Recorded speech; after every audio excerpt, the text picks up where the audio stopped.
Hello, everyone. Dave Robinson here. I'm the father of geologist Daniel Robinson here tonight to talk about the upcoming June 23rd. As you all know, Daniel went missing on June 23rd of 2021 while doing something he loved in the Sonoran Desert of Arizona. From a family standpoint, is a very tragic day for our family. As you know, we are natives of Columbia, South Carolina, where my son was born and raised. My family are natives of here, this city of Columbia, South Carolina. If I have any, again, technical issues, you guys, please understand. I've been having that for a while when I come on the lives. But yes, he went to the College of Charleston in Charleston, South Carolina, where he graduated with honors in the field of geology, something that he loved very dearly. In fact, that when he graduated from college, he went out to Arizona to Flagstaff to do a class. From there, he didn't want to come back home. He told me and his mother that he wanted to stay in Arizona. He fell in love with it. He landed his first job in life with a company called Matrix New World, Matrix Southwest Groundwater. They hired him on as an engineering company. Hired him on as a field geologist, also a hydrogeologist. He'd been out there doing something. If you can look at the desert terrain, you know that geologists would love to be in Arizona. He loved rocks, and I talked to other geologists when I was out there. They say geologists, we love pretty rocks. They have a rock collection, things like that, because they know exactly where those rocks come from, and things like that. So my son, again, working the job that he loved, went to various well sites, and many occasions my son would call me in the nights or the day, whatever the time that he's working out in the middle of nowhere, in project sites where they have drilling companies come in to drill water, and his job is to do the science part of those things that he does. I talk to him often while he's on the job, talking to me while he's waiting on these drilling companies to do their job, and he had to say, "Dad, I can get off the phone for a minute and go do his job and get back on the phone," as he's sitting in his vehicle and talk to me. But this particular day on June 23rd of 2021, my son was assigned to two well sites. And the first well site he went to pretty much get laws, copies of laws, or things to check the equipment and things like that. From what I understand, just looking at Daniel's cell phone, he took a picture of the laws for reasons unknown. That's something that the first time that if you go through his phone, the only time that he did such, but definitely was signed to a second well site where he was to meet a person named Ken Elliott. He's a guy that works for a company called Weber Waterworks. It's a drilling company. To meet him out in the Sonoran Desert. Daniel have never been out there in the area, never met Ken before.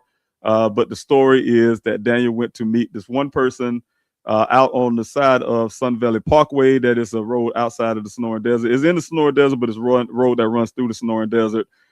Called it used to be called the Road to Nowhere before they built a city called Surprise, and if you was to say like Buckeye, those in betweens, Festival, and some of those other areas. But it's called the Road to Nowhere. My son met him out there in the Sonoran Desert area on the side of the road. So from that point, the story is based on what Ken had to tell us all that we have to utilize because of the circumstances. Go with that narrative. And the narrative is that my son, according to Ken, met him on the shoulder of the road of Sun Valley Parkway in the entrance point. They talked for a brief second. He looked at my son's shoes, said the shoes untied or something. My son's born with one hand. You probably can see right here in the picture. He's born without his right hand, but his shoes wasn't fully tied. What Ken would say he noticed. But nevertheless, my son followed him into the Sonoran Desert. They drove 2 miles north. 1 mile north, 1 mile west. Excuse me, 1 mile west and 2 miles north to get to this well site area where they should have been working. According to Ken, they made it at 9 o'clock that morning, 9:15, 19 around 9:15. Ken said my son waved off to him, hopped into his vehicle, and drove off to never be seen again. Almost 30 days later, you see right here behind me, his vehicle was found further in the Sonoran Desert, lying on his passenger side. Everything on my son's body, allegedly, from his underwear down to his socks, was lying 3 feet away from the vehicle. You see the safety vest here. There was another foot and a half away from the jeans and everything that was turned inside out. But all his personal effects was on the scene: his wallet, keys, you name it, his work computer inside the vehicle. But my son was never found. I am coming today to talk a little bit about that. But again, I want to discuss the upcoming, as you all know, I have been doing for the last, since my son been missing. My first event was in Phoenix, Arizona, the first year that my son went missing. On the 23rd, I had a event down at the Capitol in Phoenix, Arizona, and a day of remembrance. If you guys remember, I had an event, in-person event, because I had the event because even through my pain, I had saw the purpose of trying to help everyone that I can. I've been fighting really hard. I know I've been working in the desert really hard with the volunteers. We out there in 118 degrees weather, and I will leave that desert. And again, you guys already know it's been 50 weeks of desert searches, 35,000 acres of land covered. I was able to recover 7 human remains, bringing closures for other families. I solved the case for the Maricopa County Sheriff's Office. But even with that, that's the stories that you all hear in the public, but the stories behind that scene as well. I have to give credit to all the volunteers who came with me in the city to do the city searches. And then when I created the flyer distribution program, who will go out there in the cities and put thousands of flyers on cars, passing them out. Some come and grab flyers to take in their own communities. These are the unheard stories behind the efforts to find my son. It was efforts to find my son. You hear the news, you hear about the desert searching, but again, you do not hear about the 40-some weeks of city searching, the 40-some weeks of flyer distribution. I would leave the desert hot and tired. I'd be like Superman, turning desert equipment to the rental locations. I had a hotel at one point, and then got a 1-bedroom apartment in Phoenix. Be like Superman, change my clothes, get in my car, and make sure I make it downtown to greet and meet the volunteers and those who grab those flyers in behind the Walgreens, if y'all remember, in Phoenix, and to be able to get those flyers out and work all the way till 9 o'clock at night. So the days were long, the hours were long, but it was needed. It was needed to make sure that we're doing everything, not just to find my son, but also to help other families along the way. I attended many searches. Families who was out there also because they were coming to our searches to help us try to find Daniel. So it was only natural for me to do everything I can to try to help other families. So I want to talk a little bit more about that, but I'm gonna come back on the other end. I want to say thank you all for joining in with me on this live stream tonight, because it's very important to me, and I'm gonna tell you the reasons why. It's been hard last few days, and I can tell you this, you guys, and I'm going to break that down to you on the end of this break. I want to put in the introduction to Warriors of the Missing, because this is part of Warriors of the Missing, those who have been fighting with me from day one. You really need to hear this. You need to hear this, and where I'm feeling right now as a father who has been fighting really hard, who put myself on the front line, retired gentlemen, who put myself on the front line, not just to find my son, but also to try to help as many families as I can. And some of the things I had to do to try to make sure that the lives of everyone is better, not just for missing Americans, but you will understand when I get back from the break, things that even matters to me here in my state. But again, I want y'all to really pay attention, because everything I have done since my son had been missing is all inclusive to everything. Nothing is separated, and I get it. We have a lot of polarization in this country. We have a lot of divisions. We have a lot of opinions. We have a lot of thoughts. All that stuff is out there. But we have to always remember, when we was out in that desert together, and the many of you listening to me right now was out there with me, nobody care about what race you are. Nobody care about your religion. Nobody care about your political ideologies. We are all looking for this one person right here, Daniel Robinson, my son. And I was really, really happy to see people that came out to help me, and I didn't know who you are. I was a stranger to you, but you have spent your gas money, your time, your efforts to come out there with me, and that really touched my heart, because the father and the family could not have made it this long without people like you joining me. So again, when I come back from the break, I will break this down, reason why I'm making this live really quick, and then I'm gonna jump off. I always say that, you all know, if you know the history, I always say I want to jump off, but I end up on here for 2 hours. I'm gonna try not to, because I have a debate coming up tomorrow that I'm prepping for, and I'll explain that as well. So hold on after this break, and I'll be right back. Thank you.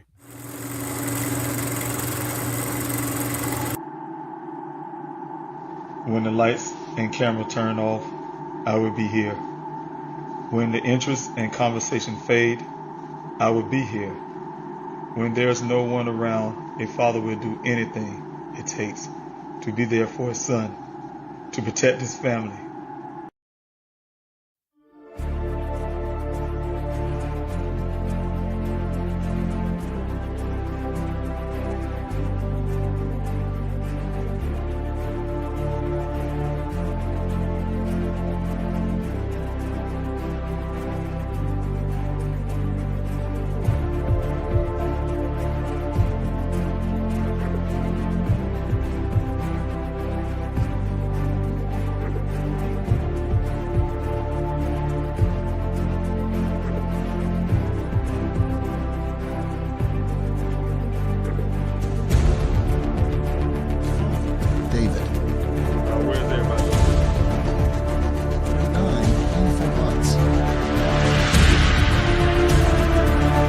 Without these special people behind me, I wouldn't have a search.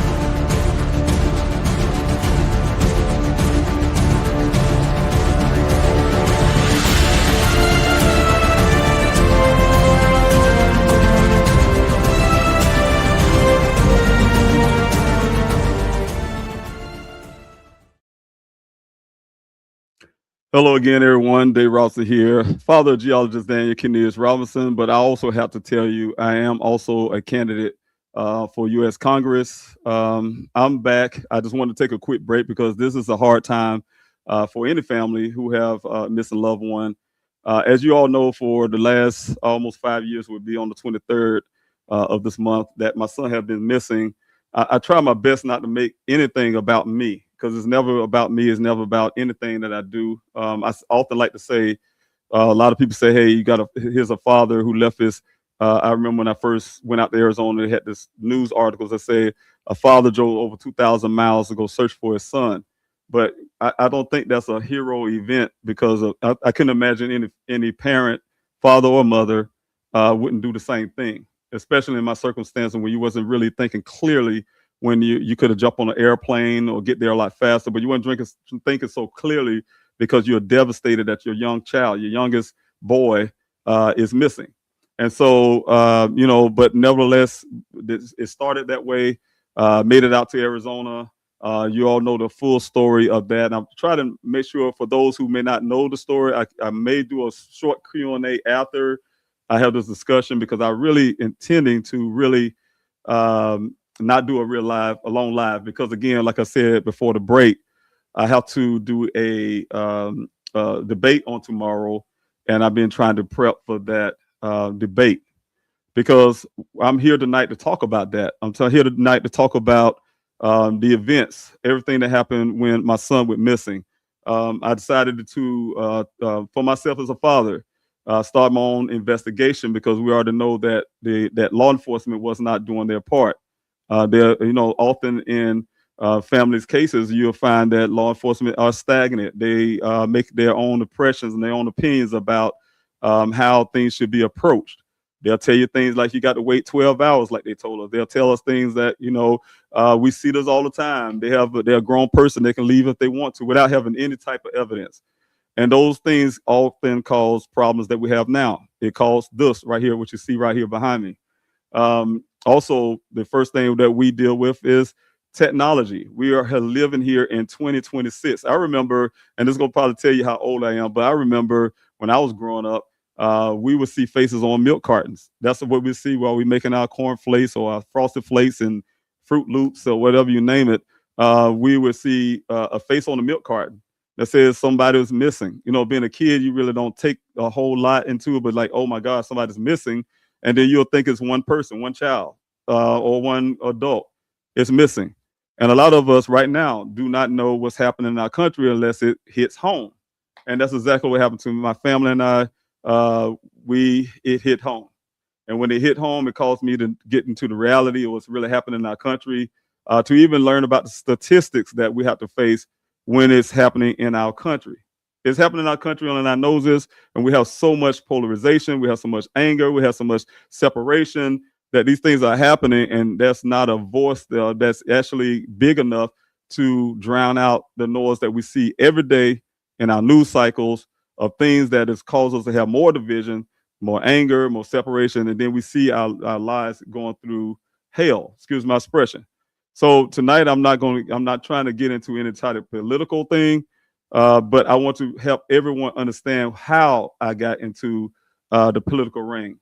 If you remember, I did those 48 weeks of desert search, 50 weeks of desert searching. They ended up being 50 weeks since April the 12th of last year. April the 12th of 2025. It was 25.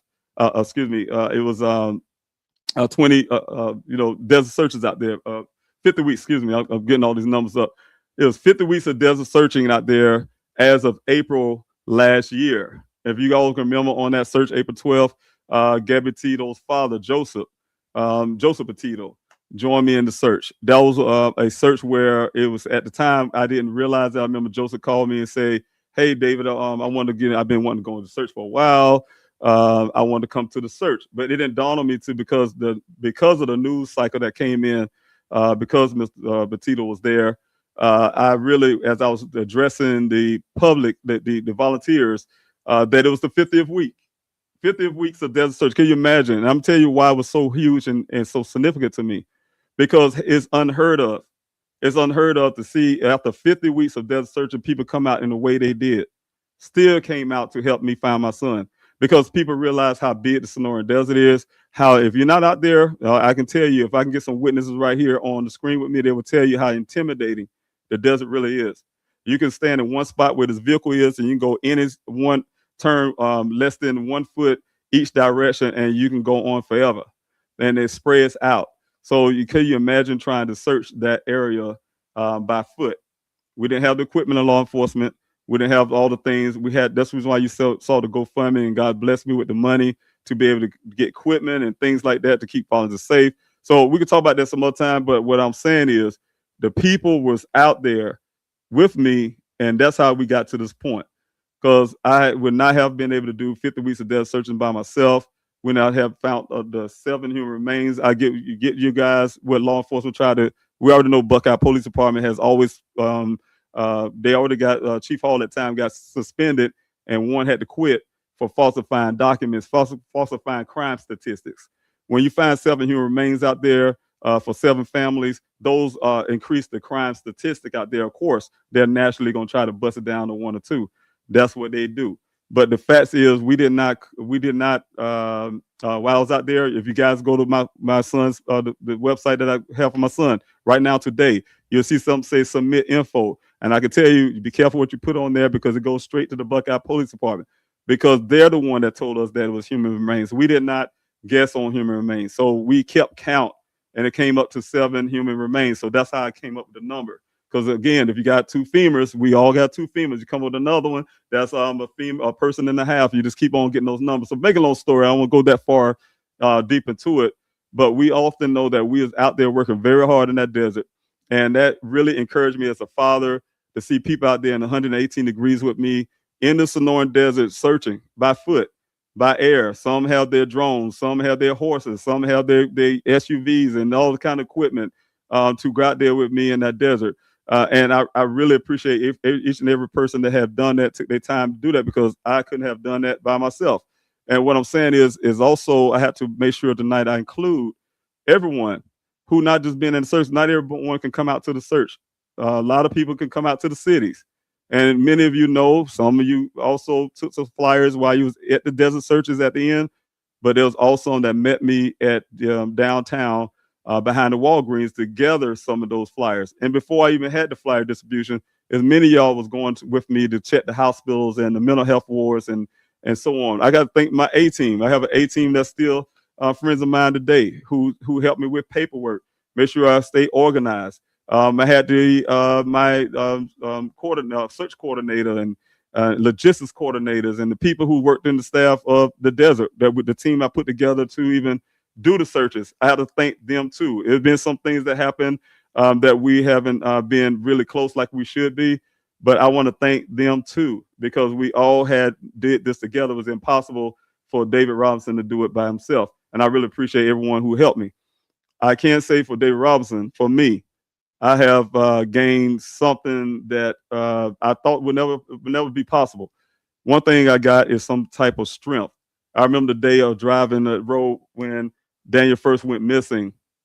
I left here from Columbia, South Carolina, and I was broken. When I say I was broken, you guys, I was broken. Being a military person, I used to sit in my favorite spot that Daniel right here knows exactly where I sit. My whole family knows where I sit to try to get rid of, to get over my war experience. I'm a combat engineer. I'm a gunner, a person who had to serve our country in all kinds of ways. I had an injury that caused me hell to recover from, and I finally recovered from it, and I thank God from it, because I am back to who I should be. But it was a long road, and I had to sit on my chair to really try to recondition myself into a civilian life, recondition myself to really understand where my life is going at this point. And then I get that phone call from my daughter that just changed everything. I was broken. I can tell you guys, I was broken. The only thing that kept me sane and kept me together is my military experience and my love for God and my faith. And I had to take myself that day and say, you know what? I have to treat my son's case like a mission. And that's what keeps me going with Daniel every single day, because I would not stop. I would not quit until I could get this mission done to find my son and bring him back home. That is point blank. But like I said, in the course of things, of course, you meet people. You understand their cases as well. They tell you about their stories. They tell you what's going on in their lives. And then you hear those statistics at the same time. What can a father do? I found it upon myself to say, you know what? We have to keep this grassroots movements going. I met great people like Derek and Natalie, founders of the Black and Missing Foundation. I'm going to say it real quick. I am not bringing in the foundations to some type of endorsement or anything with my political part of what I'm about to say tonight. So I want everybody to be clear on that. There's nothing that I'm bringing them into, because they have 501c3s to protect. They have their livelihoods to protect. And the same thing with the Daniel Robinson Foundation. We have foundations we have to protect. And I'm not bringing that in the political ring, but I'm just speaking about the people who really made an instrument in our life. Missing American Network and some of the others, the Mrs. Struggle, the ones who have been out there really helping to get the word out. They have some of them have missing loved ones of their own, but they have built these foundations, try to help other families as well. And so what I'm saying is I have been out there pushing really hard, learning a whole lot while I was out there in Arizona. I started working with the senators in Arizona who came to me and said, hey, look, we can try to find ways to get these cell phone pings. Everyone knows that we are in 2026. At the time, it was in 2021, and we have cell phones. Everybody lived with their cell phones. And the issue that me and my family had, the first thing we asked for was cell phone pings. They couldn't provide that. Then we asked for any footage from traffic lights, seeing our son to prove that he actually went up to this desert. They said the cameras wasn't on. Then we had a Uconnect in this vehicle, almost like an OnStar system. And they first said, you know the information. They first said they're gonna try to get some information from that. Then they said, hey, it came up with 0 grids and all kind of things coming blank. And then they said somebody tampered with it, according to Uconnect, in order to disconnect the battery, those type things. But then they changed the whole story. That they just couldn't log into it. So we heard all kind of different stories. So what I'm saying is the family, we hit brick road after brick road. And the cell phone pings was one of the key things that we had left to try to get information. That was, to this day, I don't have the cell phone pings. And you read the report, they say, oh, we got this partial information. You get some partial stuff, but they don't. So make a long story, I was able to get into meetings with the senators in Arizona, with the telecommunication companies, to have a meeting about how I can get, or how they can create some legislation to make it easier to get these cell phone pings. Because as many may not know, you see the scene right here. Because if this would have been a law, let's pretend for a moment, if there was a police cruiser lying on the side, and right here, let me get my orientation right here was the police uniform and his safety vest, and he's nowhere to be found. Nobody on the planet green earth can tell me they would not have created this as a crime scene, and they would have not stopped to find this officer or his children until he was found. Nobody can tell me any different because I know it for a fact. But with Daniel case, they look at this scene and say no foul play, no foul play. And so when you have no foul play, you have no evidence of a crime to them, then there's no warrant from a judge. And that's an issue for me. That's an issue for me because as a parent, I could be, people say you're biased, they can say whatever. But even if you have a half a brain, you look at something is not right about the scene. And something's not right about the story from Ken when he said it was 9 o'clock, 9:15 left, but he made a phone call. He made a phone call to Ken at 9:28. And then he changed the story to 9:30. And then they're saying, oh, the vehicle's found at 10. So some things just don't add up. The timeline don't add up. Nothing adds up, ever adds up. But they'll say this is not a crime scene. So it's a problem for me as a father who had to go do my own investigation. I hired a private investigator, you guys, who gave it, to have all the information you hear. But many of y'all don't know I had 2 other private investigators that's helping me in my son's case that I do not make public. So I have been doing a lot. One person say, hey, Mr. Robinson, how are you able to do this investigation yourself? Because I did my own investigation myself alongside of my private eye. And so I got those information how to do it from another private investigator I was dealing with in another state who was giving me things I need to do and ask for and go see and things like that. So that's how I was able to do the things I was doing on the back end as well, to the point that I even was going to apply to be a PI myself. But the point is I'm making is this whole thing was a problem when it comes to the cell phone. Cell phone saying can't be done unless a law enforcement can say it is a crime that happened. And so that was a problem for me. When I was talking to the telecommunications company, everyone that you got in your hand right now had the same thing they were saying that day.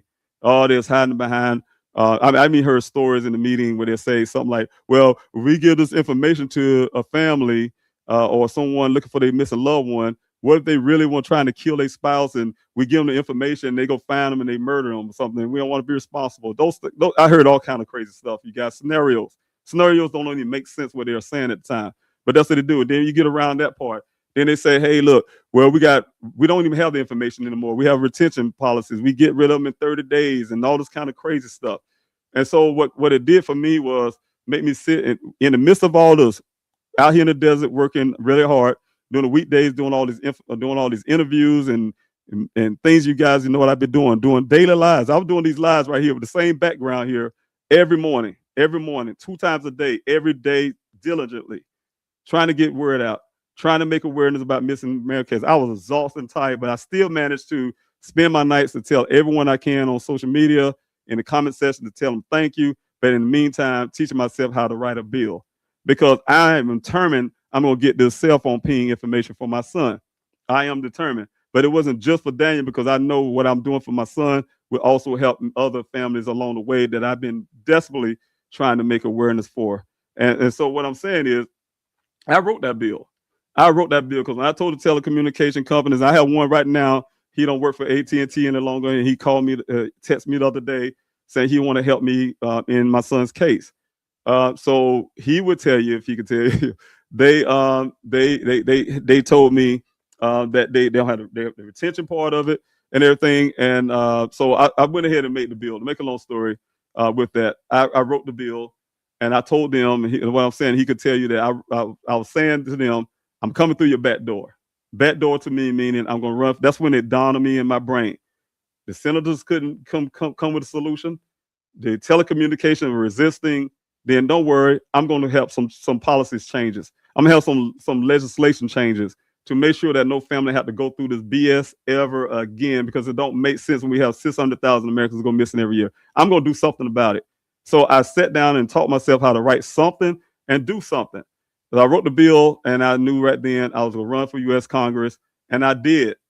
It was for everyone that's following me right now. It's for every family that knows me.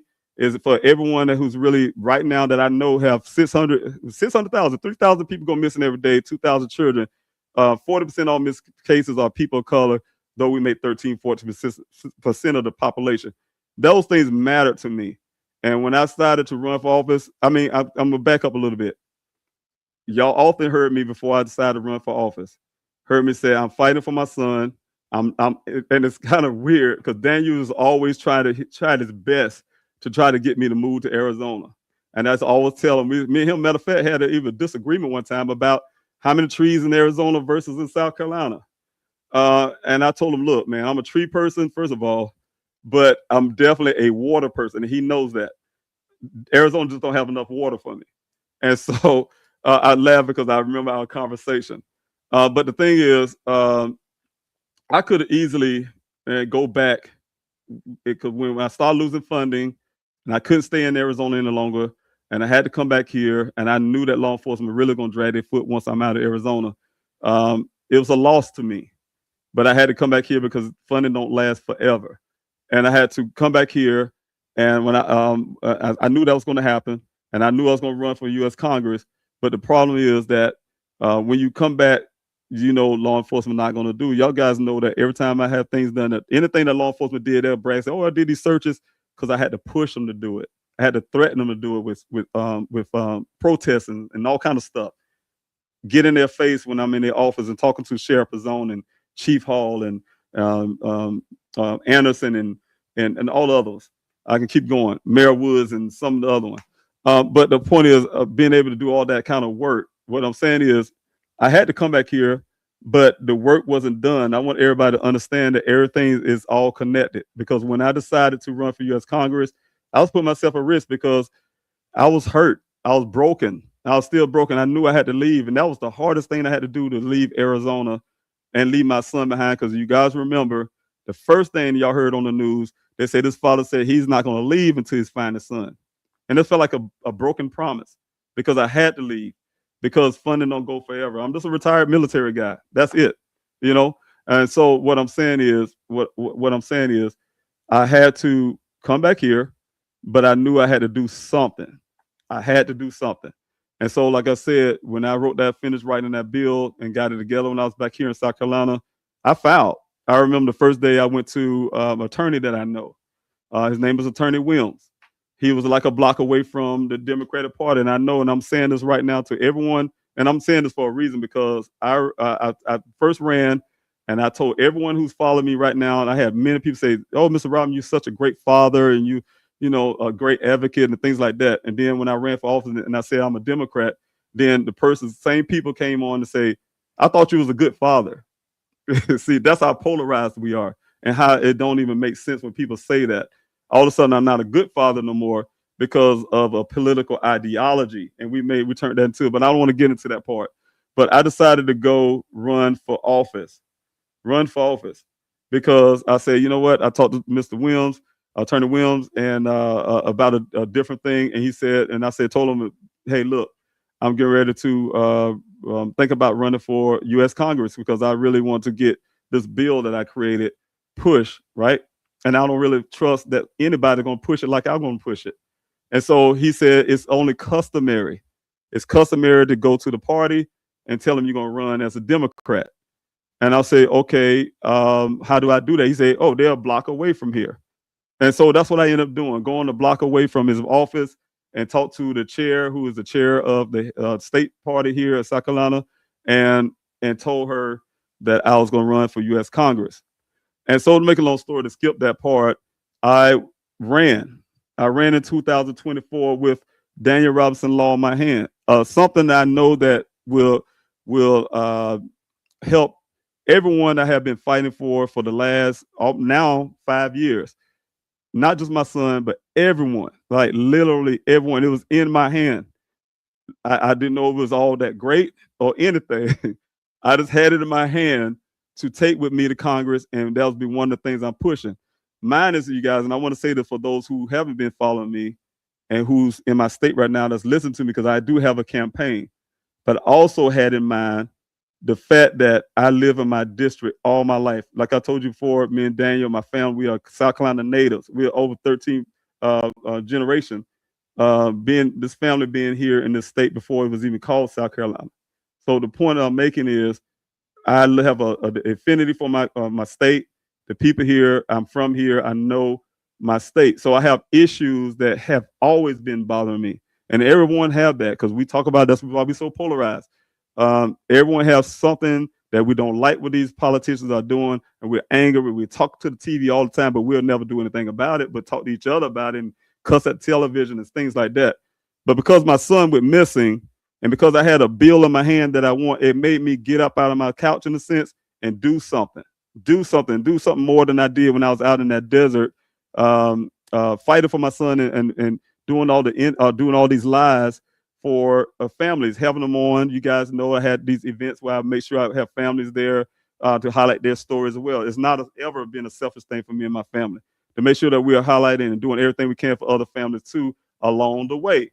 And so doing this kind of stuff, I knew when I was carrying that thing in my hand that I could win. I got 41% of the vote in 2024 against a then 24, I think it was a 24-year incumbent. His name is Joe Wilson. And so the thing was, and I'm telling you the great part about that, you guys, and I brag about it. I got a guy right now, he didn't win in the primary, but he told one of the constituents that why would this David Rawson put his loss, a 2024 loss on his campaign site? I had it at one time, and people say, why he put 41% when he lost that election? Because it was a big deal. It was a big deal to me. It was a big deal to my family. It was a big deal to Daniel. I took a big loss as a retired military guy, owing $71,000 in debt. After all said and done, I had to come back to South Carolina, but it was worth it for my son. I had lost all my retirement. I lost everything to be able to fight for my son.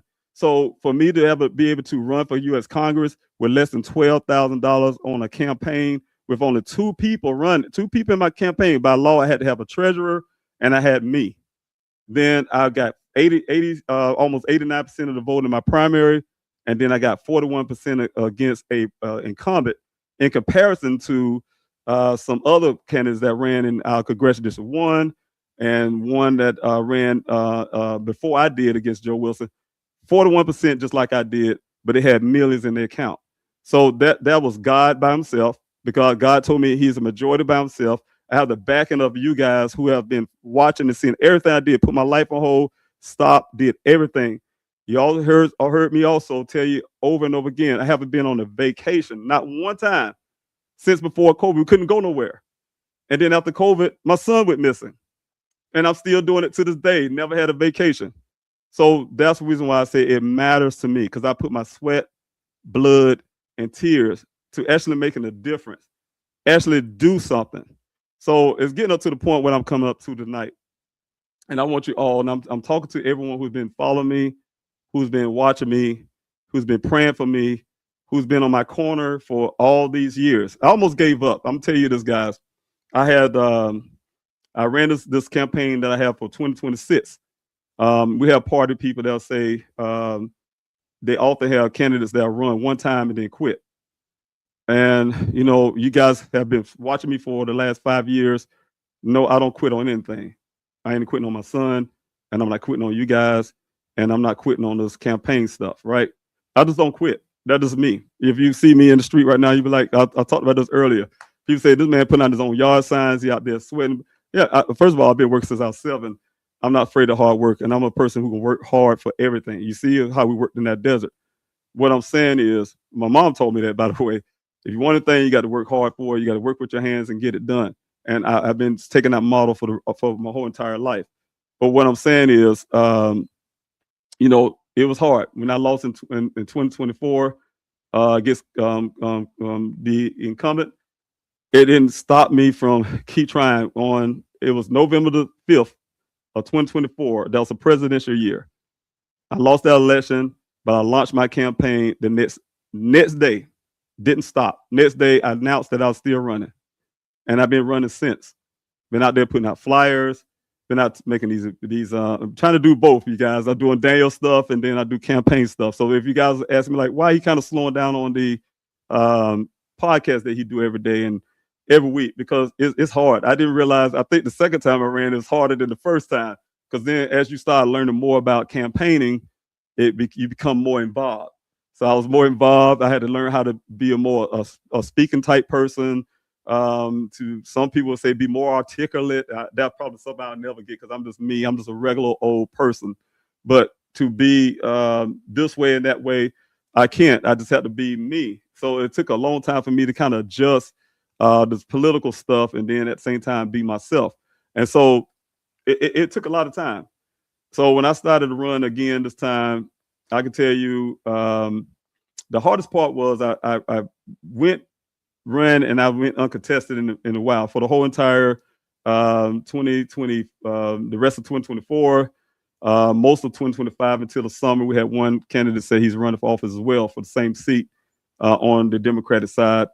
And then there was another jump in. And then here in January, a third jump in. So it's four of us total. Now, that was so much a problem. But the problem is, of course, we have a country that really needs people who really want to put itself on the fence on the line. I have never, and I say this before, I never take away from anybody running for office, anybody who say, because it's a hard job. I'm telling you guys, I learned this is very hard being a person who throw yourself in the ring because you open yourself up to so many things. People calling you names to you name it. I just can't articulate all that right now, but you go through a lot. And so I had to take that for my son again, and I had to take all of that for, you know, all the people that's going missing and things I know. And also had to take it for the fact that God has grown me to a place, and I started looking at my life. You know, sometimes you go back and you look at all the things that you have been through in your life, being a single parent, working hard jobs, going to school and didn't get to do the career that you really wanted to do because you made the right decisions. And then you have to try to open up a business for yourself to provide for your family.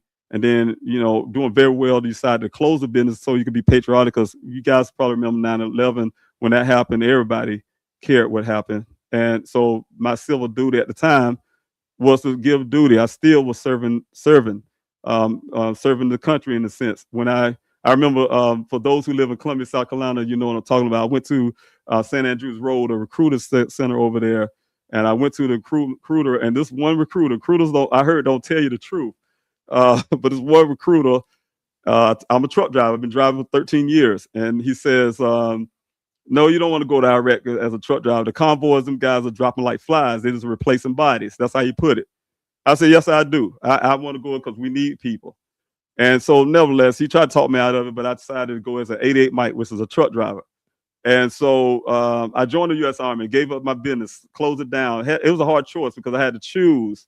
And I'm telling you, some of the choices that helped me was the fact that being a single parent and you have children. And one of the things I thought about during time when I joined, though, was that healthcare was very hard to come by. So in my life, I know the importance of having healthcare, and you can't afford it. And the only way I could afford it for the children I have is to put my life on the line and make sure that they are covered, right? And I used to get mad at them though once I got in the military and found out now all of a sudden they don't go to the doctor. But the thing was, and Daniel, by the way, this young man, you ask his siblings, he never gets sick somehow. Daniel never gets sick. He's a strong person. And we all thought that was weird. Daniel don't get sick. He don't even catch colds. And so, but the thing is, just providing health care and putting yourself on the line for your country, I really understood that. So doing all of that, it was like my way of giving back to the country, serving our country. But unfortunately, you guys know, I was even about to join the Special Forces. And when I received an injury, and I'm not going to go into details about my injury, but my injury caused me to have to be retired out of service, retired honorably, retired.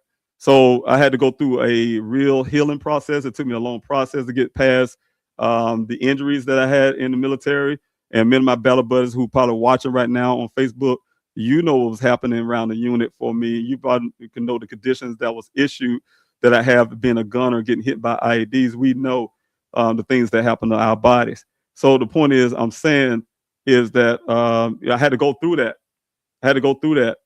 And so you kind of look back at your life and say, okay, the things that I have been through, the stories, you wonder why this happened to me, but you still persevere. You're still a fighter. You still keep going.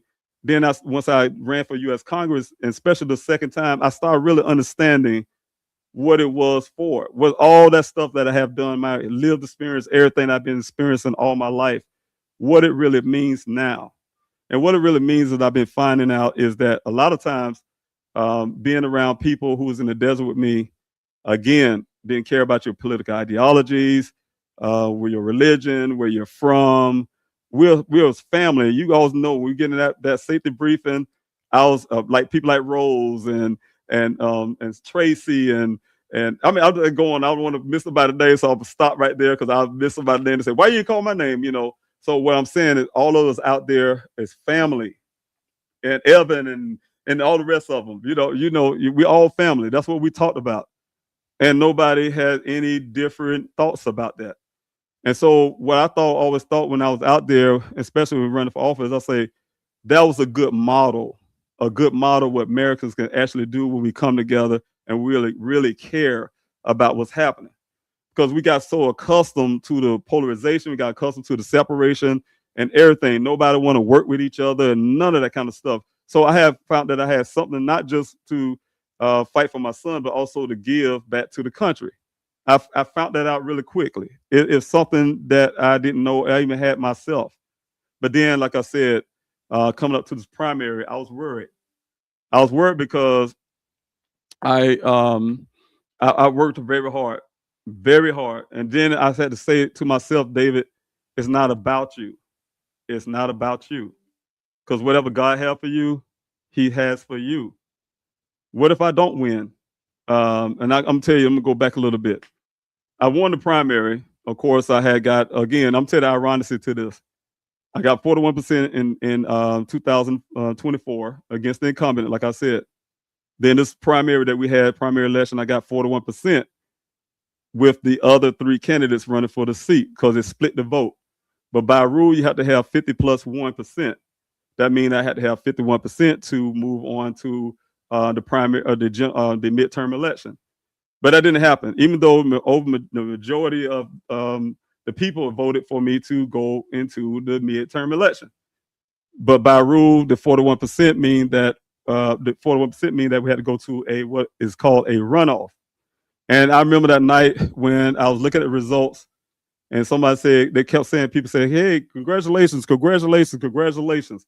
But that's not what I've been seeing in the numbers. And the one I was looking at, the numbers wasn't moving, so I didn't get the answer to that thing yet. So once I realized that, yes, okay, I had to go to this thing called a runoff, and it was against the second place person. And so I say, okay, well, this is what God wants. This is what we're going to have to do. But the part that really hurt me the most, guys, and I want you guys to really take this in really, really hard. I mean, just take this in, and you can understand my position, because when you win anything, the customary thing you do for people is say thank you. And that night when I realized I had 41%, though I could not advance because of this rule, I want to tell everyone who voted for me, like literally, thank you. And you guys know how I feel when I'm out there in the search. I want to shake everybody's hands as possible. I want to say thank you for even just voting for me. And so I was preparing because I already had one speech prepared. Then I had to kind of change some things because it's a runoff. And I don't even know what a runoff. I was even Googling what is a runoff. And so when I realized what a runoff, primary runoff is, I went to go Google it and find out what it is and what day it is and all this kind of stuff from our election commission. And that date said, let me go on the side. It was right here. Get my hand right. June 23rd, 2026. And what happened on June 23rd of 2021? My son went missing. And I'll be honest with you guys, it took everything in me not to break. I mean, like everything just hit me all at one time. I could not make a speech. I could not tell anybody thank you. I had shut down for the whole entire night. And I'll be honest with you guys, I felt like just throwing in the towel. Like, you know what? This is not for me. It's not for me. I have given everything I have for the last almost 5 years. Everything in me that I felt like, why? I don't know. My son is missing. I still don't have him. I've been fighting for him. I've been fighting for all these people that I don't know. But what encouraged me and got me back is that I started thinking about everybody who's been fighting for me too, who's been fighting for my son, who's been praying for us, who's been out in the desert, and that kept me say, you know what, David? No, God made that date. He gave you 41%, gave you a sign. You got 40% against Joe Wilson. And then this night, you go to a runoff. is on June 23rd. Your son went missing on June 23rd. That means no matter what, fight. Fight. You always been a fighter all your life. You don't quit on nothing. Don't quit on this. I don't know what the outcome is going to be, you guys, but it's not a quittal. So I want to say right now, I'll put this on tonight because I was really out there feeling a certain way. Coming up to, I have a debate tomorrow against a young man who running, like I said, made the second place with the rule. He get to have a second shot at me in a sense. I say I encourage anybody to run, and if God have it to be a different way, that's the way He wanted it. But the problem I have is I want to make sure that people understand when you're running for office and you're going to a service, it's never about you. It's not about your parties. It's not, when I say it's not about your parties, you guys, this is how I see it. We have our own ideas about life. We have our own preferences. We have our own brain, but it should never be about organizations. One of the issues that we have as United States citizens is that we take what we believe in. We have our own natural beliefs about certain things, and we have these parties. It's called Democrat and Republican, and they subscribe to things that we feel that sticks with some of our values. And I cannot say that every person can say in their whole hearts of hearts that they agree with every letter of anything. I mean, unless you're a robot, you don't agree with every letter of everything, but you stick with the thing that kind of sticks with you the most, what resonate with you the most as a person, as a human being with a choice. And so we all got divided in that way with our own political ideologies and thoughts in our brain. But overall, you guys know that when I approach service, it's not about my parties. It's not about some type of organization. I care about everyone because Daniel Robinson law do not include just Democrats or Republicans or anything like that. It's for everybody. And that's the way I approach everything in life, is to make sure that we're looking out for people, period. No matter what walks of life you is, you all care about me and I care about you out in the desert. So that's the way that I look at life. And that's what I see as service. It's not about looking good, saying these swelling words to people to make. I mean, we already see what happened to us. We have all these politicians up in Congress right now tell you all these great words. They look good. They speak all articulate, and they haven't done anything for you. I'm telling you, and I'm sick of it, just like you are. And that's what caused me to run the way I'm running. And it's also a roadblock for us to have information to find people like my son. Those things matter. So again, I just want to come tonight to say that because like I said, I'm sitting here getting prepared for a debate, but I want you all to know that I'm about to forget what I need from you all. And a lot of people say, "Hey, Mr. Robinson, how can I help you come up to this?" Some people like to say anniversary date, June 23rd, and it's weird because I'm going to back up a little bit. It's weird because I remember 3 months prior, I was sitting there because I try to plan something ahead. You have to plan ahead. I had a brain fog. I could not come up with no new idea. I'm going to have an in-person event like I did last time, right down in our state capital here in South Carolina, or something virtual. How I'm going to get families together to tell their stories. I mean, I'm thinking all of that. And I couldn't get it together because I'm working really hard on this campaign. So I came to you guys. You probably remember, you look at this live and you look at the other lives I've done recently, and you'll see I came on to you guys and I asked you to please help me come up with an idea. And I want to apologize again to those I said on the last live. I seen your messages and I was going to reply to you, but then I got pulled away because I got these debates and all the stuff going on. So don't think I'm ignoring you. It is that it's hard for me because again, I'm a one-man band. People already know when I say one-man band, I don't have a big team. I don't have a team of people walking with me to put flyers out or answer my calls. I don't even have a campaign manager. So the point is, I'm saying I am a campaign manager. And so the point is I'm making is, I've come up with an idea that I asking everybody to please help me with some type of idea. And people were coming up in the chats and emails and say, "Hey, look, I want to help you with this idea." And I was wondering why I couldn't come up with one. And there's a reason why, because on the 23rd. So tonight I was just thinking, I said, you know what? I'm not going to quit. I'm not going to not do anything for my son and all these missing Americans out there. I'm going to have a virtual, and that's why you look at the title, June 23rd, 2021, June 23rd, 2026, a date that hurts, but it matters. So I'm going to make this date on the 23rd a purpose Whether I win this election or not, I want to still do what I've always been doing. Is on that day, I'm gonna try to get a date, a time, and I'm gonna share it with you guys. I'm gonna make a flyer for it and everything. But what I want to do is have every family who's listening to me right now, if you have a missing loved one, to please hit me up. Please hit me up. And I'm gonna put information on the bottom for those who already know. You already got my information, but those who don't, I have the contact information right here on the bottom of the screen. So please, if you have a missing loved one and you want to highlight your loved one's story and you want to help me in my time of pain, and I'll be honest with you, the June 23rd is going to be a lot of pain for me. Win or lose, it's a lot of pain because it's going to mean a lot. A win for me, I'm doing it for my son. I'm doing it for all the missing Americans out there and the people in my state. Lose, I'm still going to fight for my son, for the missing Americans and the people in my state. I'm going to find a way to do that.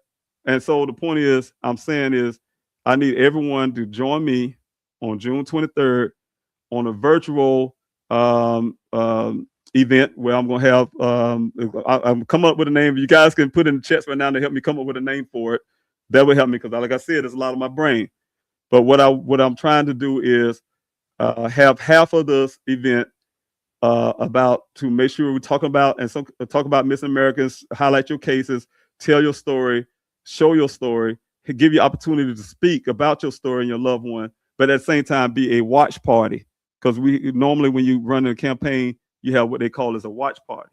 And I know I won't have a watch party. All of y'all can come in person and join me, but let's do it the way we always do it. I did a lot of lives and I do a lot of things on the live stream to help families. And I hope you join me on my watch party for this campaign because this campaign means a lot.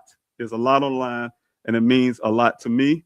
It means a lot to me when it comes to my son and the missing Americans and then the people in my state who I know have not been represented the proper way. And it means a lot to me.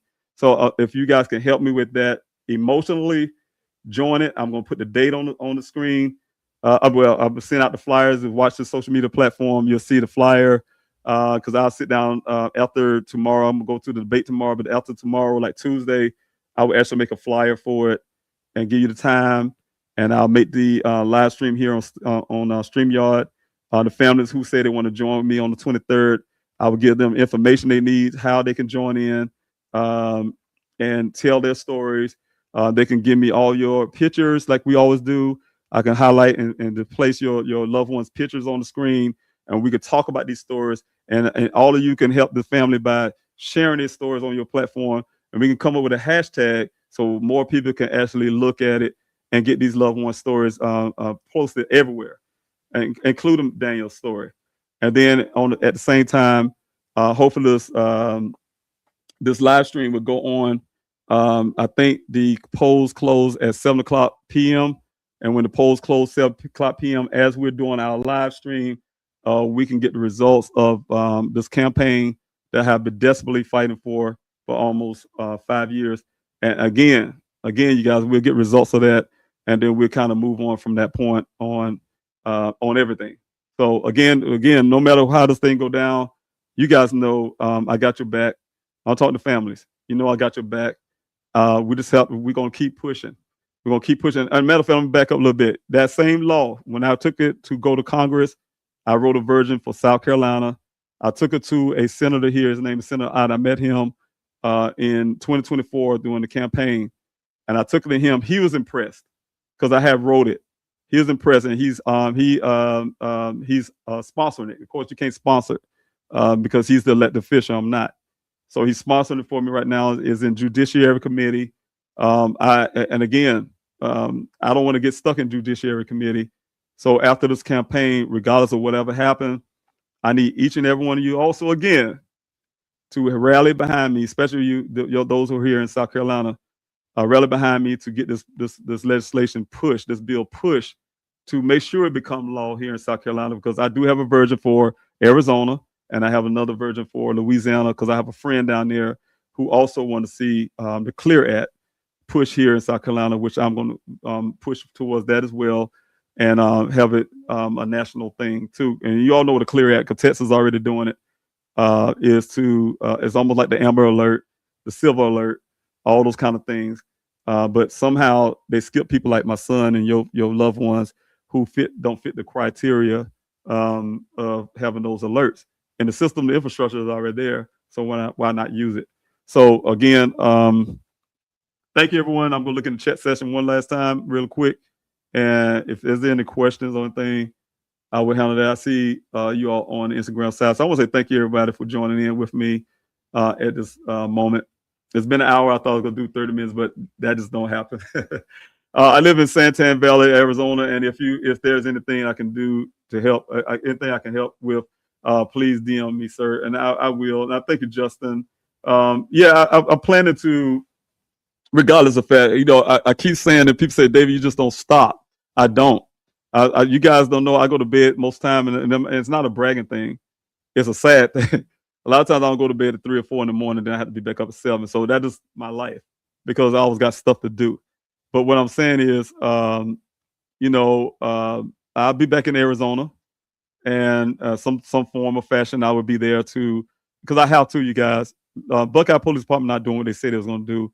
And this vehicle, when I had this in my possession, the clothing that's on the scene, everything that was given to me, and evidence bag made for marked for safekeeping, I was housing, and that's the reason why I'm saying I'm in so much debt because of that, you guys. I was housing this vehicle, and I was housing the clothing, the forensic stuff, for a long time in 2 different separate storage units. When I got back here to South Carolina, I was still paying bills in Arizona, and that's ridiculous. And so, what I'm saying is, once they got this stuff in custody, I'm going to start talking about it once I get past a little area where I can start having live streams again like I used to. I want to start showing you some things like footages from the body cam. What they charged me $500 something just for the information, but I'm going to show you information from footage that I have from the custody exchange with Buckeye Police Department. I even have I recorded myself talking to law enforcement to discuss the promises they gave me. I'm going to release those with you guys and show you how they, once they got those things in their custody, how they broke those promises. And the sad part of that is the trust factor that I really wanted. You guys know the bad deal I've got with the Buckeye Police Department. I'm very critical of them. But then when Detective Justin Adams took over, I didn't know he took over.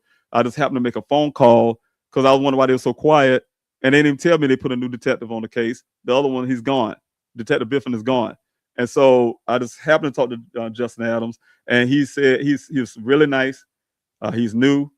And I'll be honest with you guys, I thought it was a reset with the Buckeye Police. Say, finally, in my mind, finally, I got law enforcement. The Buckeye Policeman, I'm telling you it again, I have a lot of law enforcement friends, even family, and they always keep telling me on my lives, please, David, be specific and say Buckeye Police Department, because I can tell you the 10P Police Department, very good department, work with me. I forgot the name of it, but it's like the state police department. His name is Colonel Glover. He used to be the chief of TNP Police Department. Very good department. The Maricopa County, when Sheriff Bazone was there, he did some things. He helped me. One thing he didn't do, and I almost about to have a protest, but he helped me out a lot. He even gave me a rosary because he's a Catholic to keep with me. And he said he's praying. He's the only, to be honest with you, he's the only law enforcement officer who took me to the side and said, me and my wife is praying for you and your family. That meant a lot to me. But what I'm saying is we have a good one. So when I say law enforcement, I just literally talking about the Buckeye Police Department. So forgive me when I sound broad. But the Buckeye Police Department, I thought I was going to have a reset with Detective Adams. He gave me all these promises in our offices. And we had this custody exchange back to him, the only thing he'd done. And to this day, you guys, you heard on the police report, they say they swabbed the steel wheel and shifter. That's what I asked for in a meeting. And here it is in 2020. So that happened in 2021. This is 2026, and they haven't have anything comparison to find out who else was in that vehicle.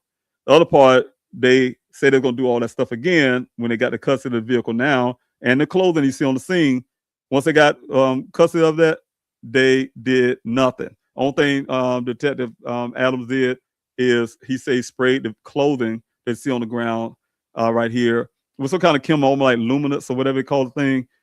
He said he didn't use that because he used something else because he wanted to keep reserved DNA, though he say. But he said he sprayed it to see if any blood was on the clothing, and he found none. Right, and that's it. That's it. And so what I'm saying is, it's a failure. It's a failure because I'm stuck here in South Carolina fighting, and don't have the funding to be flying back and forth like I used to, and get there to Arizona and in their face and actually push the Buckeye Police Department down the road, almost like kicking the can down the road to get them to do stuff. So this is where we at with that when it comes to that.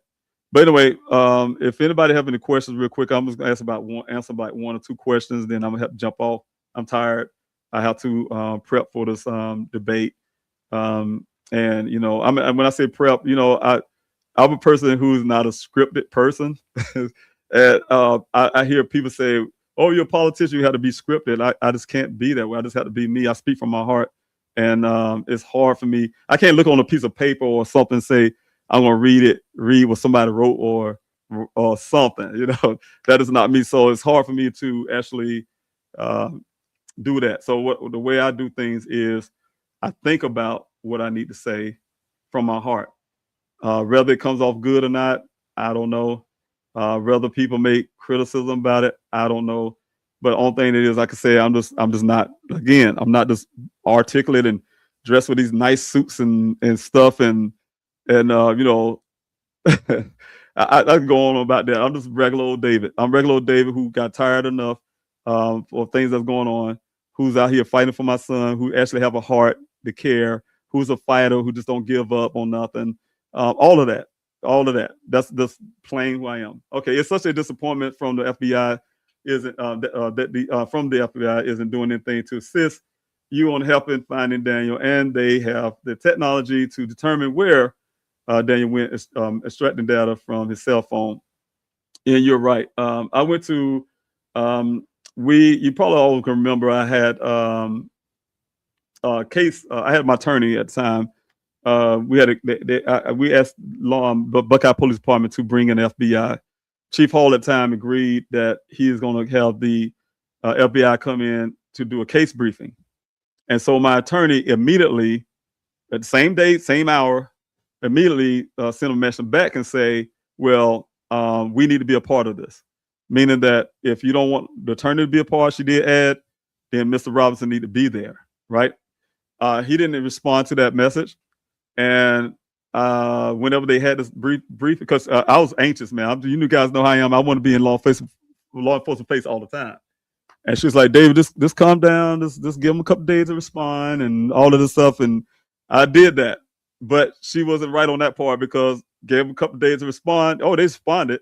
The response was, oh, yeah, we had that. Okay, by the way, we had, and then he said it like it was a passing thought. Oh, by the way, we had the case briefing, and this is what y'all heard in the public. Y'all can go back and look at the tapes. And it's exactly how I was said. I might be a little off because it's been so many years now.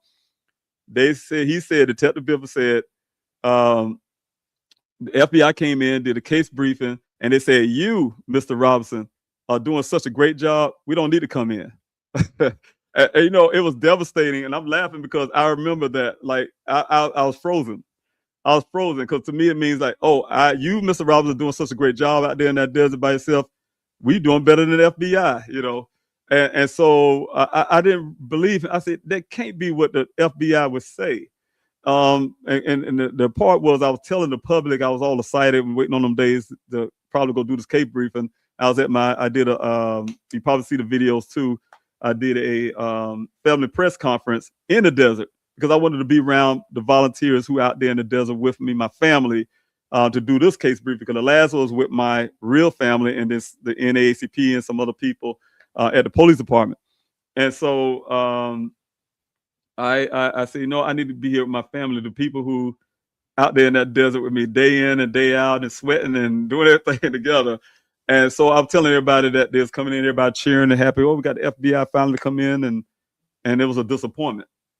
And then so a friend of mine, his name is Larnell Farmer. He's still part of the A-Team, part of the Daniel Robinson Foundation. He's a friend. He's been there when I first went to the first meeting with the Buckeye Police Department. So trust me, when I say Larnell Farmer has your back, he has your back. And he still do that to this day. So I really appreciate him. But he was there.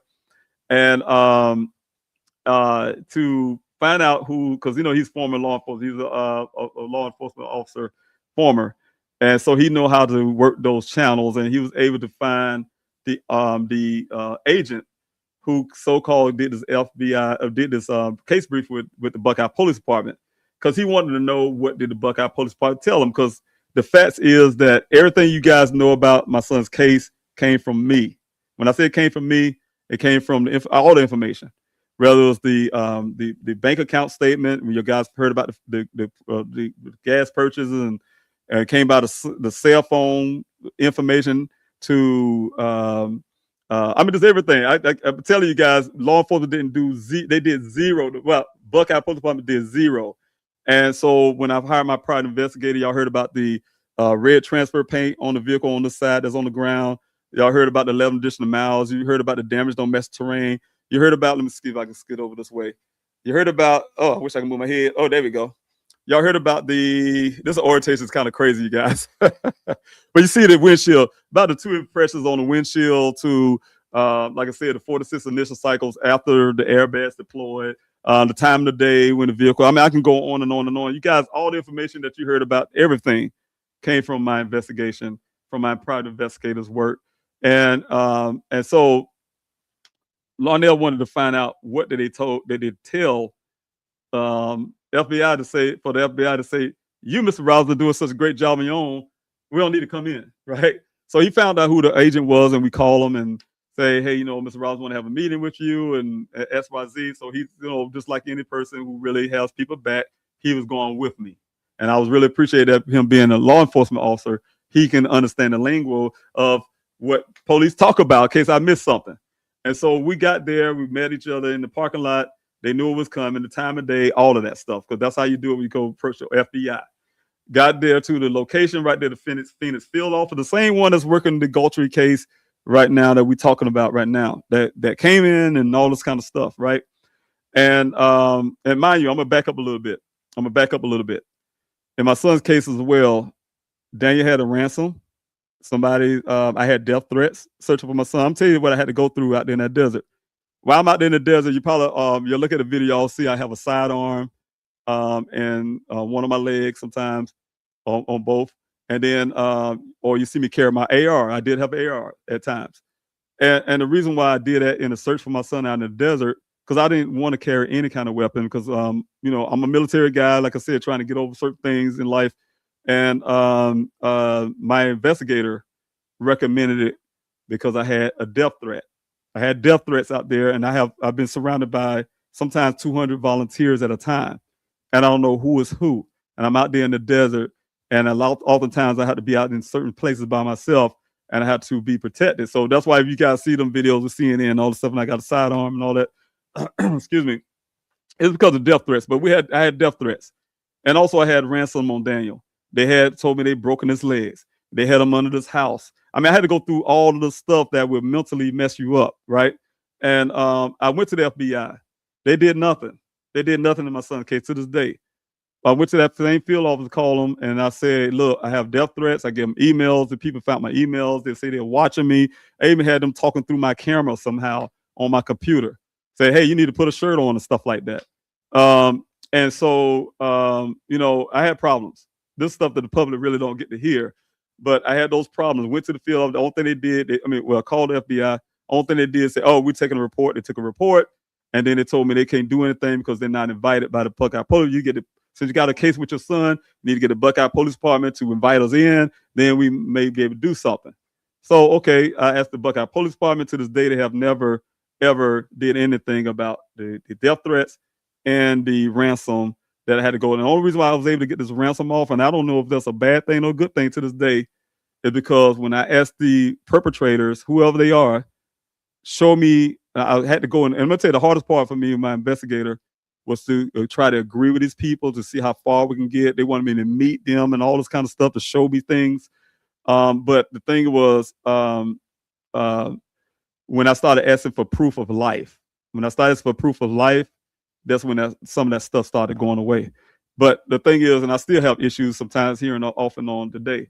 But what I'm saying is, the FBI didn't do anything. So you asked about the field office. My Larnell would call them glorified police officers. They all know the Buckeye Police Department's friends, and and so we had a lot of thoughts and things. I don't say evidence because it's a circumstantial evidence we have that it was a cover up with the Buckeye Police Department of my son's disappearance, and I can tell you about that some other time.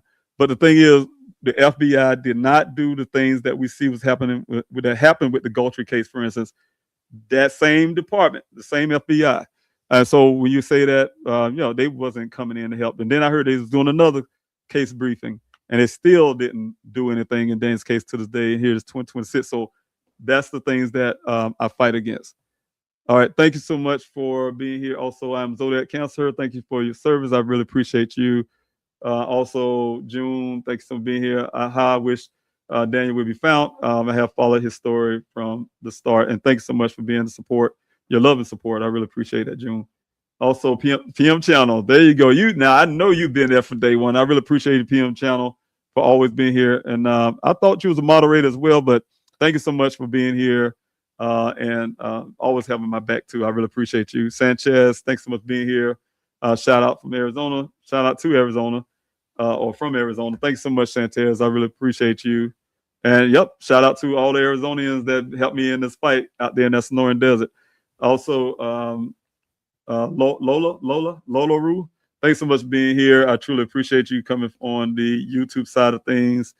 And you're right, Sanchez. God is my leader, but He also wants you to rest.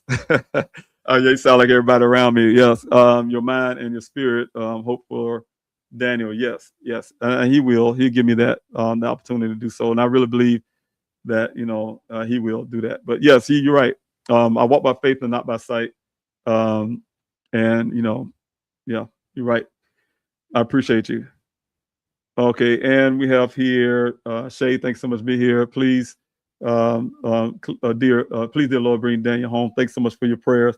I see you too, Jazzy, like on the Instagram side. I'm sorry for everybody on Instagram. I can't put you on the screen, but I can see you there in front of me. You say everything I learned about this case is from you. And that's true. And that's sad to say, being a family member, I had to put on a lot of hats. I had to be a dad. That's what I'm saying. That's what made me travel over those 2,000 miles to get to Arizona. I had to put on the investigative hat immediately when the first person, I'll be honest with you, when I got to Arizona, I got it. My auntie was calling and she said somehow she was getting convincing them to put the Phoenix Firebird in there to look for Daniel, something they should have did in the first place. My mission was, when I was getting there, I'll be honest with you guys, I had it in my mind and heart that I got there, I was going to find my son just like that, really quick. That was in my brain. At the same time, I wanted to go look at Ken in the eye. I'm telling you, and the first person I called was Daniel's job. I said, I need to talk to this Ken guy. Because things I heard from law enforcement detective, from Officer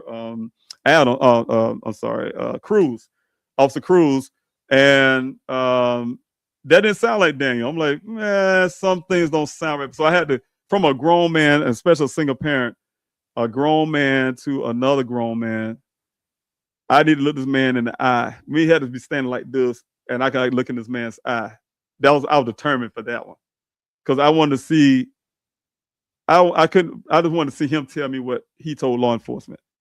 And because I know my son, if anybody have a lot of indication about Daniel's thinking, I do. I've been all his life growing up. He's a kid. And, I don't know everything. No parent know everything about a person. Because when we get older, we do some things that our parents don't approve of. But what I'm saying is, I have a better indication than anybody about Daniel's thinking. So I had to look in this man's eye, and I really needed that. So that was the first thing I did. And it's ironically, because I'm sure I was standing in the same spot where Daniel missed. And I'll tell y'all about that story again, because this will make me go on to the two-hour thing when I first met Ken. And the suspicions around that he sent somebody else and all. Y'all heard that part. Some heavyset guy, and it wasn't Ken. I mean, it was a lot. And then he put his hand in his utility vehicle. I'm a military guy. We train to watch hands. And it was a lot. It's a lot. I'm not going to go in. I feel like I want to go into it, but I'm going to leave that because I'll keep going. Jazzy, thank you so much. It's good. It is all good. Praying always. Thank you, Stu. I really appreciate it. Jazzy Light. Thanks so much to Jazzy Light on the Instagram side. Don, thanks so much for being here. We need men like you in Congress. Thank you. I really appreciate you. I live very near the area where Daniel disappeared. I will continue to pray that he is found. Something is just not right about this. God sees you and he loves you and Daniel. And I really appreciate that. Thank you so much. I really appreciate that, Don. Thank you. yeah, we will have the answers that we're looking for. Um, Tracy, thanks so much for being here. Hello, everyone. And I wonder if the same Tracy I know that been in the desert with me. I'm not sure, but thanks so much, Tracy, for being here this evening. I truly appreciate you. Come from the YouTube side. Jim, thanks for coming to the Facebook side. Thanks for sharing. I truly appreciate that. Um, Love is power. Thank you so much, Shantaz, for being here again from the Facebook side of things. PM channel. Thank you again. I don't believe this is live. It's being recorded before, published as live. Always supporting David. It's live PM channel. So if anybody, and I hope it's coming out right, because I've been having a lot of technical issues, and I see comments on Instagram, but it's coming up 0. So I hope I didn't drop a feed or something. But this is a live feed. If you have any questions, I have a question. It's a live feed, and I do a lot of recordings recently, like I said, because I'm really busy, getting things going on at one time, and I try to do what I can. And then, like for instance, PM channel, you're right. Once I finish this video, I tend to repost it. So a lot of times people will get to watch it who didn't get to watch it on the live. So, all right. Tracy, thanks so much for being here. I truly appreciate it. Again, thanks so much for being here. And thank you again. And say God has your path. He does. And, faith is the action word. So you have to put action behind your faith. And that's what I had to keep on doing and keep on going forward. So I want to thank everybody for being here. I don't see any questions. So if y'all had any questions, and good night to you, Sanchez. I really appreciate Sanchez. Thanks so much for being here. But if anybody had any questions, I would have answered that. But I don't see any. I'm just trying to scroll down the comment section now, and I'm trying not to miss anybody who's been here. But thank you, everybody who's been here. Lindsay, thanks so much for your comment. Been fighting with you since 2021, handing out flyers here in Chicago. Thank you so much. I will be online on the 23rd. Set up the calendar reminder. I'm rooting for you. Thanks so much. I really appreciate it. And those who like you, Lindsay, thanks so much for getting those flyers out there. Those who still need flyers and want to help me out that way, I do my website. I do everything. I'm a one-man band. That's the word I use around here. A one-man band. I run. I build things like working on the Daniel Robinson Foundation website. Please help find Daniel. I worked that whole thing, building that up. My campaign website. It's everything, video content, all that. Just do it all myself. And so I'm all over the place. And what happened is I started looking at some of the websites on Please Help Find Daniel for those who go on there. I just didn't have the time. I don't have anybody that can help me with that. So I have to get the opportunity and time to actually work on the website. But I dropped. Only thing the person can do right now is download the flyer and print it out yourself. The request part of things, that system went down. I think it came back up again, but I'm gonna check. But it went down for requests, and I haven't been getting any requests for flyers and things like that. But I can tell you guys, based on funding and stuff like that for me right now, till I get past this campaign part of thing for this primary, and hopefully I can start really fundraising again. I have been very slow on being able to produce more flyers. And so even if the request part of things on the website is up, it'll be slow with me getting flyers out because I have to, pretty much pay out of pocket really to produce those flyers and then send them out. So right now it's kind of moving kind of slow until I can get everything organized, or I can get volunteers. I've been working on that too, you guys. People who want to be part of the Daniel Robinson Foundation. I put that out before. People want to help me with Daniel's stuff. Even those who right here in South Carolina want to help me with my campaign. We'll see what happens after the 23rd, but I really need help in all those directions. So, but I'm keeping it going. That's why I say, you guys, if you say, well, how are you doing all these things at one time?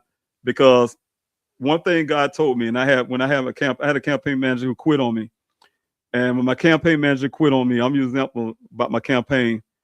A lot of things hurt me because I can't get people to really move, or certain little things that I'm really trying to build or help out. And I put a lot of myself into. God came to me. I don't know how spiritual you guys are, because I'm very spiritual and I believe in God. And said, you know what? I'm a majority by myself. And so that's always comforts me And I have my son. I think about him. He's a majority by himself, meaning that all these things happen and it works out some kind of way because I'm a majority by myself. People can do what they want to do.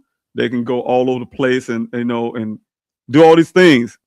And it's funny because when I start looking at primary night and I have 41% of the vote, and I look at the whole entire campaign to get that 41% of the vote, with mostly the little help that we did. We got people in my campaign that actually did work, and I want to thank them for donating and things like that. But what I'm saying, a little help to nothing in a sense, and we still got 41% of the vote because God is a majority by himself. That's what I'm saying. When I start seeing those kind of things happen, I'll say, yes, God has my back one way or the other. And so I look at it that way and I just keep going forward. So that's how those things get done. Um, I look at even the things that come out. I will talk about my son. Out of tragedy come out some great things as well. So I really thank God for keeping me sane, keeping me in the fight for my son, keep me advocating, being a national advocate, whatever the case may be. I'm really grateful for everything at this point that where I'm at right now in life. I'm really grateful because it could have been worse. Things could have been a whole lot worse.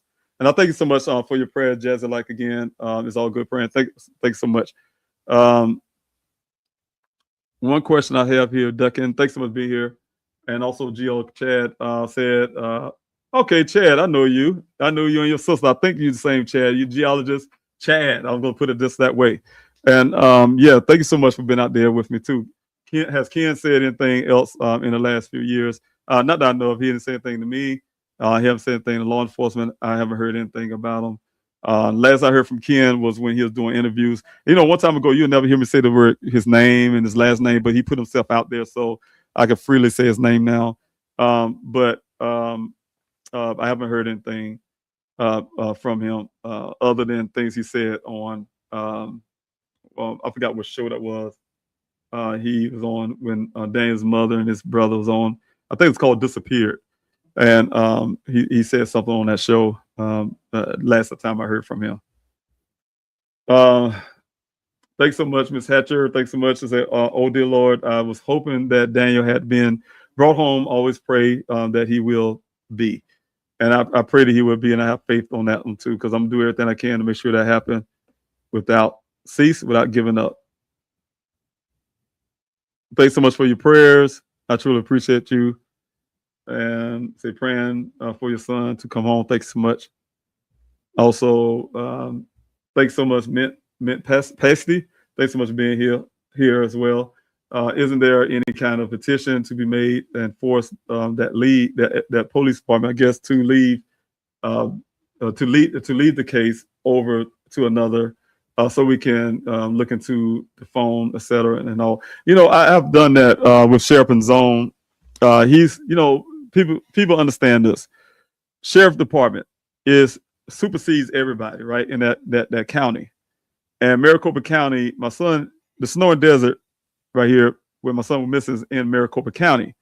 So the argument I had for a couple of years, that's why I was, like I said, had meetings with Sheriff and Zone, and he gave me the rosary and all that stuff, right? And the promises was that he was trying to do, because I was doing that in correlation with the Tempe Police Department, and like I said, with the Sheriff Department at the time.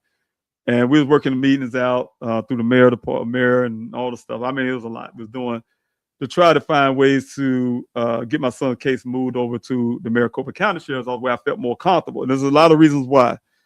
The clothing, for instance, Maricopa County at the time received new funding. They got a new DNA testing center. It's called a Rapid DNA Testing Center. Then Chief Glover for the CP Police Department recommended that. Like I say, he's with the DPS now, Department of Public Safety. And he told me when he got over there, they have a backlog in the Department of Public Safety. It'd be better to go with Maricopa County anyway, because Daniel, he didn't say it just particular, you need to go there. But what I'm saying, Daniel went missing in Maricopa County. Buckeye Police Department wasn't doing their job. I needed his case to go into the Maricopa County Sheriff's Office because they have more manpower to handle a case like Daniel's and things like that. but there was a lot of resistance. I mean, I went through hell and it never happened, and it still didn't happen to this day, because the argument is to me is that stop saying he went missing in Buckeye. They say he went missing in Maricopa County. So that way, and then the other part is to the twist of this. The vehicle, we had an argument with the FBI. When I say the FBI, with the government, I would say like with the federal government, because this vehicle scene right here, this crime scene, also where we found the human skull near this crime scene, and all the other human remains in this area, was near public government property, right? Federal government property, BLM lands, Bureau of Land Management. And so the argument always been that this vehicle is actually on federal lands, or you could take, that's the right direction. You take a few 100 feet, I guess, going west, this way west, and you're still gonna be on federal land because it's right there, right? And so the argument to me was, even if y'all try to argue that it wasn't technically on federal land, probably about you can take paces and actually be on federal land, that don't mean the vehicle didn't come across federal land. So it includes that was, I had all kind of angles I was hitting to try to get the FBI into my son's case, but also to get it moved over to the Maricopa County Sheriff's Office, who have better equipment, better everything, and the Buckeye Police Department resisted on getting help because, like I said again, we have other evidence that I had never been able to show publicly because there was circumstantial evidence. I'm going to say that this is all could be, and I'm put it that way, an elaborate cover up. So those type things, and it's ironic that Chief Hall quit, or I guess to get his pension at one I think it was in like November, then right in January, Sheriff Zone resigned. His commission, when I say commission, he's an elected official. And so all that was happening right there in that one space of time, a month apart. And so it is a lot. I don't want to get so deep into it because I have so much stuff I collected over the years. But those things going to come really important one day. But yes, but to say this right here, petition wise, I did not just a petition. I was able to get Sheriff Zone to do something at the time, meant pasty when I threatened them with the protest. Excuse me. I had a sit-in scheduled for the Maricopa County Sheriff's Office, and then I had a direct protest at the Buckeye Police Department. And when that was happening, we're getting close to the date. That's when Sheriff Zone asked me to put it on pause. We had a meeting, and he agreed to a lot. And the one thing he didn't do is get Daniel's case moved over to his department. So that was the issue. And then, like I said, he got out of there, and where we're at right now. All right, everybody. I think that's it. But I want to say thank you, everybody who joined in with me and hung in there with me. I know it's been an hour. Every time y'all knows I talk too long, my voice starts going away. But I want to say thank you. I want to have a voice for tomorrow. Have a voice for tomorrow for this debate. But again, I'm going to put a flyer out. Like I said, I do everything. So I had to design a flyer that would give you all the time, date. So when you see the flyer, it's going to be a combination of my sons. What I'm trying to do is say something, kind of make it in a way to kind of tell the story. This whole congressional run started from this before this vehicle fell into this crime scene here. And when my son went missing, right, I doubt in a million years, I doubted that I would have been in this position right now, running for U.S. Congress, if my son didn't go missing. You get what I'm saying? So all of that is inclusive to everything I have been doing from day one, and the heartaches and the pains and the no rest. And so that's why I said June 23rd is going to mean a whole lot to me. And I know my competitor, he's out there right now, unescaped by that kind of reality, where, like I said, this politics thing is not really and I don't think he mean it in a nefarious way. So I'm going to say it this way. I doubt it, because he's a very nice person, very nice person. I can tell. What I'm saying is, a person can go unscathed, don't know exactly what a person had to go through to get where they're at. In other words, not saying that he should feel like I'm a better candidate to take us to, he shouldn't have to feel that way. But what I'm saying is, you have to really understand where I'm coming from. Because I remember when the candidates first came up to run against me, I call it against me because I already ran in 2024. I said to myself, why are they really running? We have one, his name Daniel Sharif. His name just come up on, it was in 2024 too. He's not, I don't know if he's even a real person. He don't show up nowhere. You don't see him nowhere. I see a picture show up and this person paid, and you had to pay $3,480 just to even put your name on the ballot. And so maybe you got money to throw away like that. And then when the other two showed up, I often, when I started, had to go to these forums and I look at them and I don't know people's lives and why, but yeah, that's a question like, what you running for? What is your real reason? What motivated you to really go? And we all have motivation to say, I don't like what they're doing. Like I did. Like I said, it didn't make me move. I didn't like nothing that the politicians were doing, even in my party. I didn't like a lot of stuff I saw happening. But what I'm saying is, what make you get up and say, I'm going to finally go do something? I mean, what is your story? What is your why? And this became my why. With all of this, everything I've been through in that desert, fighting law enforcement, standing up to law enforcement, standing up telecommunication, writing laws. I got 3 more that I'm working on right now. Writing things, doing stuff, really working in community, going to advocate for human trafficking, serving the community, doing stuff, working with the Red Cross, all the stuff that gear me up to where I'm at right now, running for U.S. Congress. Then you look at them and say, what are you really running for? What is your real purpose of actually saying I'm putting my head in the ring? So that's why I say I'm not here. I'm a retired military guy, combat engineer, disabled veteran, and I'm running for U.S. Congress. I'm not building a new career for myself or making myself look good, some portfolio and being a career politician and all that. I'm not into all of that. I'm here to have the solution to this missing American crisis, and also have a solution to the everyday life. Because in my district, my mother still lives in this district. My mother and my family, we are on the thumbs of politicians who've been in office for 20 and so years. And it's the same thing. And like I say again, what makes you finally get out your seat and say, I'm going to do something about this? I want to know your motivating factor. That's what I'm trying to say. What really make you do that? Because a lot of people are motivated for different reasons, and it might take some a little less than others. So that's what I'm saying. I don't judge and say what people are doing for. I'm just kind of curious of why. What is your real why? What motivated you to say, hey, I'm going to serve people? Because it's not an easy job. Because people got to understand, when you're running for U.S. Congress, it's never going to be about you. The seat don't belong to you. I mean, all of that stuff. Everybody, you got to listen to everybody. You know what I'm saying?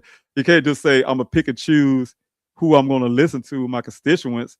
I got to have town halls. I got to listen to everybody. I got to listen to people yell at me. I got to, all that kind of stuff. And then you work to make somebody else's life better. That's what I'm saying. So the whole point is, and exactly what I've been doing for almost 5 years now. So again, that's it. I've talked too much and I'm going to keep going.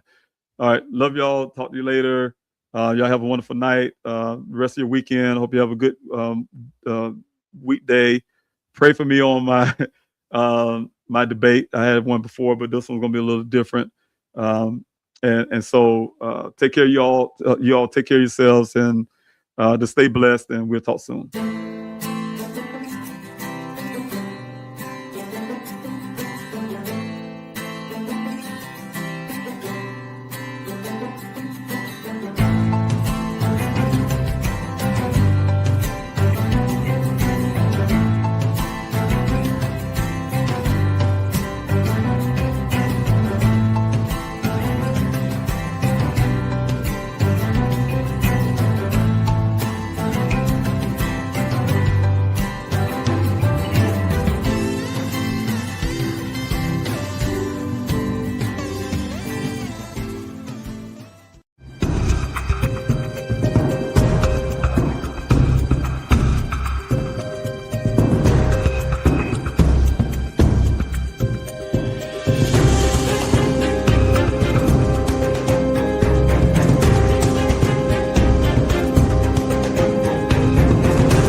At the break of dawn, in the middle of the Arizona desert, a crowd of strangers meet for one purpose.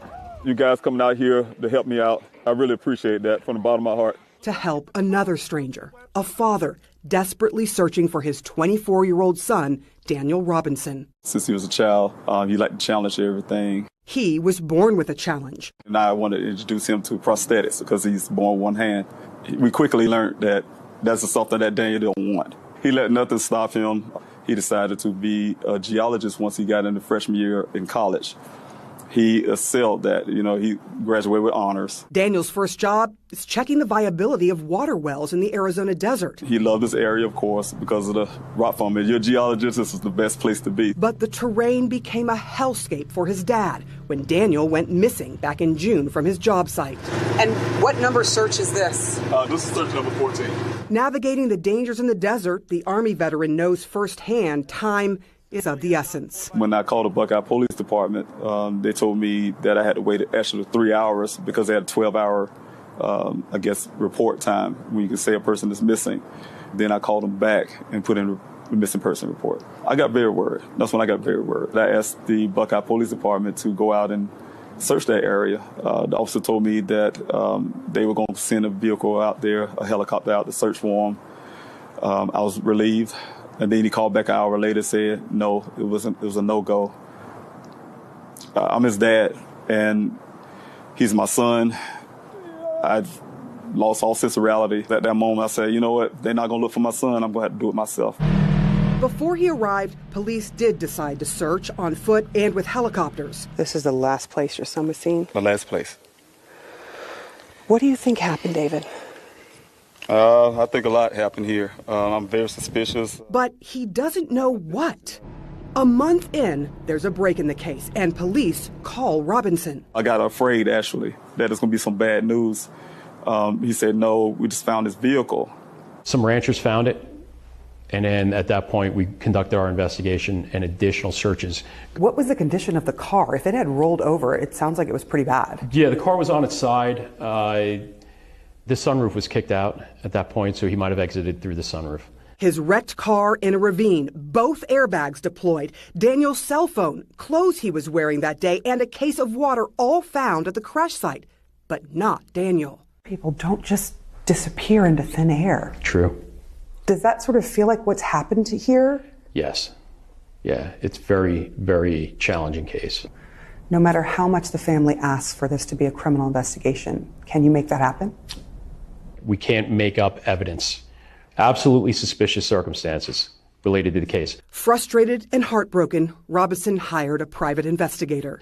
Where are we going? Down here is where the vehicle was recovered from. Is that the glass from the car? Yes.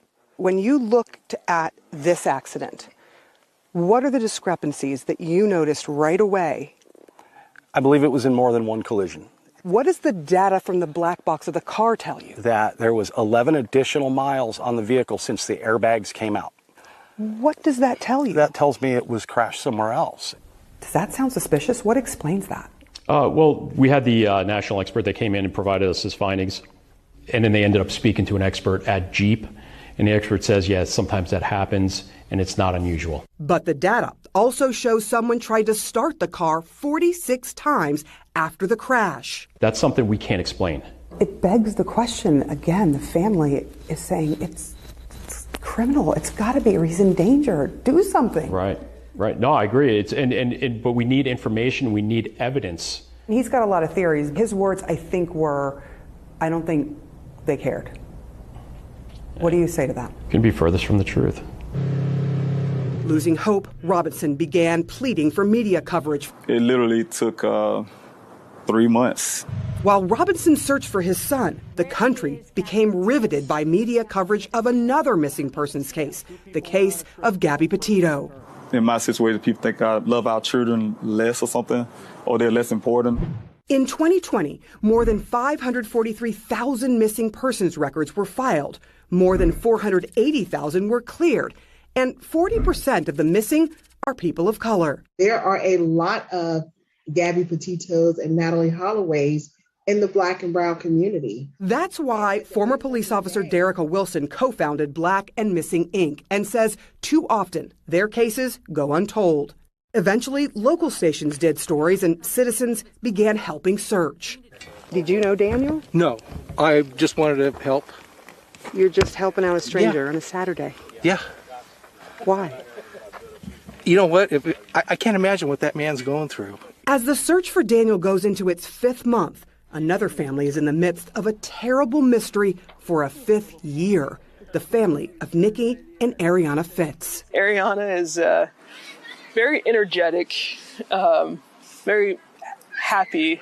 2-year-old Ariana went missing under the most suspicious of circumstances in the San Francisco Bay Area in 2016. Her mother, Nikki Fitz, was found in a shallow grave in San Francisco's McLaren Park, but Ariana was gone.